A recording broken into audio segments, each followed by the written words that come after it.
In this video, I'll show you how to use Squarespace Blueprint AI to create a website. Now, once you were on the dashboard of your Squarespace account, the first step is to head over to the right-hand side of dashboard and click on Create Website. Now, that will open a new tab, and from here, it will take you to what your site is about. From here, just head over to the top and right corner and click on I'm just browsing. And that will automatically take you to a new page, and this will be the templates of Squarespace. Now, to start with Blueprint AI, simply head over below the search bar, and on the right corner, click on Try Blueprint AI Builder. If you scroll down, you will also find a banner showing the Blueprint AI website builder. At the bottom, if you click on Build Site, it will automatically set things up for you. And from here, it will ask you what your site is about. So if you click on the search bar, from here, you can choose one of the popular topics. If we search for a random topic like fitness, at the bottom, it will show you all of the suggested topics. So let's say I will add fitness. And once you're done, head over to the bottom and the right corner and click on Next. Now we will proceed to the goals. So this is what we want to do with our website. You can select more than one option, like build a community. You can get appointments, collect donations, offer a contact form. At the bottom, you want to sell your online courses and on-demand videos, your services, and your products, if that is something that you want to apply.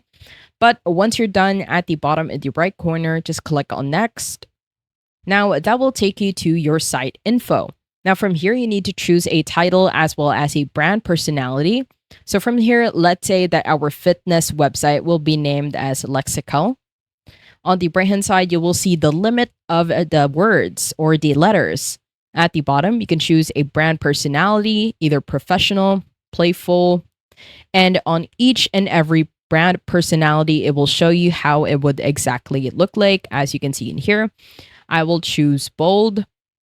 You can also choose innovative if that is something they want to apply, but bold fits my website.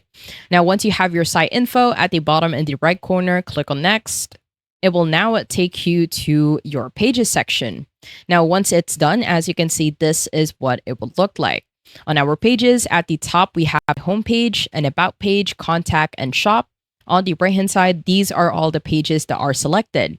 If you want to remove a page, just simply uncheck this. Once you uncheck, then it will automatically be removed within the preview. Now, on each and every page, as you can see in here, this will be the preview. You are able to scroll on it.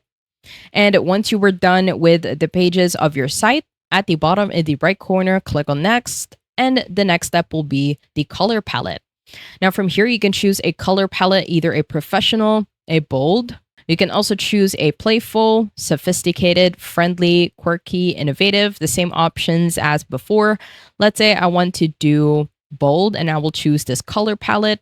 And once you're done, head over to the bottom and the right corner and click on Next. Now, this is where we need to choose a font pairing. You can choose the same font pairing as your style, like bold, but you can also do the same thing with professional. And as you can see, whenever we change the options, it will also change on the preview.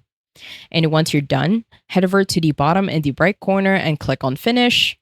And once we click on Finish, it will gather all of our pages and start creating our website using Blueprint AI.